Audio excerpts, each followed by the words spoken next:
ABC's Kenneth Moten joins us now for more. So, Kenneth, Democrats are scrambling to enact gun control measures like universal background checks. The background checks right now are for sales by licensed dealers. There are a lot of private sales at gun shows and between people that are not included in that. But they've got an uphill battle once again. I do understand there was some bipartisan conversations around the subject of, is there something that Congress can do to limit people's access to guns who shouldn't have them? What's going on?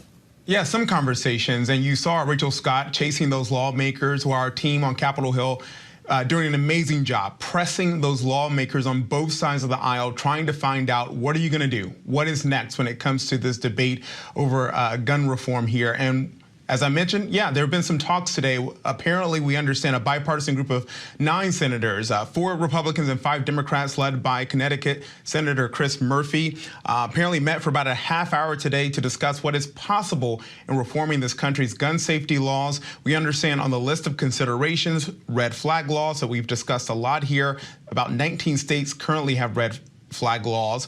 Also, expanded background checks for commercial sales. The group is also looking at a GOP bill that was blocked yesterday, which looks at best practices for hardening schools as well. Murphy called it a good start. GOP Senator Susan Collins said that the meeting was constructive. She also said the group had broken down assignments and would meet virtually over the upcoming week-long recess over the holiday. There was optimism, Kira and Terry, to find this compromise here, common ground. But Leader Chuck Schumer has given Murphy about roughly a week and a half to get this done. But bottom line here, with the current state of the Senate, with the filibuster in play, Democrats just don't have that 60 votes needed to move any type of legislation like this forward. Even with all those dead children in Uvalde, the elephant in the room, which is that America alone in the world allows very dangerous people access to very dangerous weapons, and children as a result. The talk is not to save children. The way to save children is to fortify the schools in a way that most children around the world don't have to go to school like that. But let me ask, what are the chances really that it's going to move the needle at all? It does sound, from what you're describing, Kenneth, that these conversations, they've broken out into working groups. In the olden days, they'd actually hold hearings, but I think they don't want to do that in public. But it does sound like there's some seriousness of purpose in there. Do you think? There does, especially when we talk to both Republicans and Democrats, the ones who were inside that meeting, from Lindsey Graham to Senator Chris Murphy to Blumenthal. I can go down the list there of who was in that meeting, and they sounded very serious about doing something.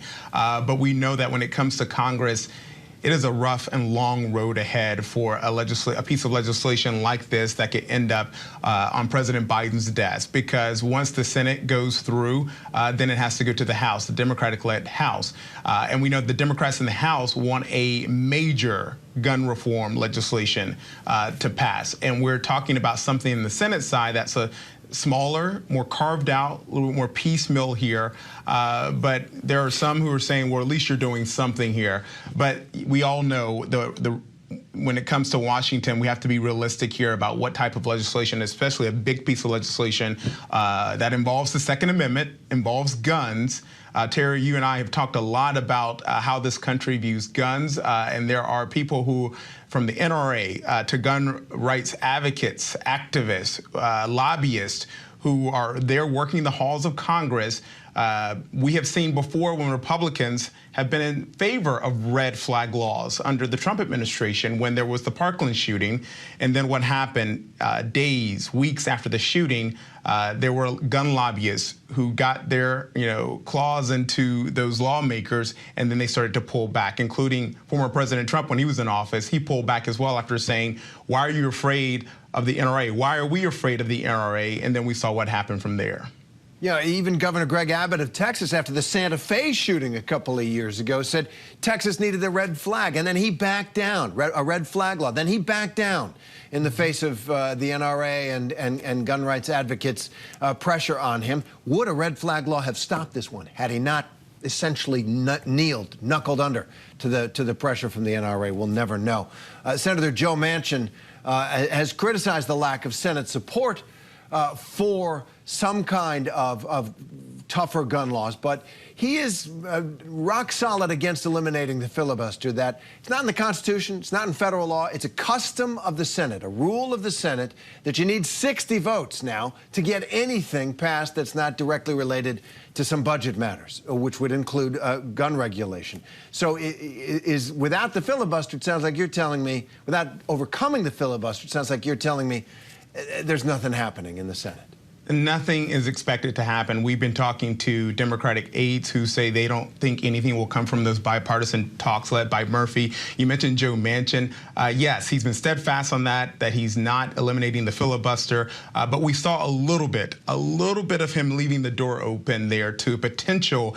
He said that if Republicans didn't budge or they wouldn't compromise, if they were set in their ways here on a potential agreement that could be had between that small bipartisan group of senators. But the thing is, as you know, Terry, there's a lot of talk in this town about Joe Manchin and the power that he has. But in reality, he is still one of 100. And you have to ask, well, even if he's on board, what about Kristen Sinema of Arizona, the Democrat who said that she was also not in favor of eliminating the filibuster, and she is still pretty much steadfast. Like, there was no opening the door for her, leaving her, there was not a crack in her willingness to eliminate the filibuster at all. And so people are watching her, people are watching Joe Manchin, but in reality, you still need that 60.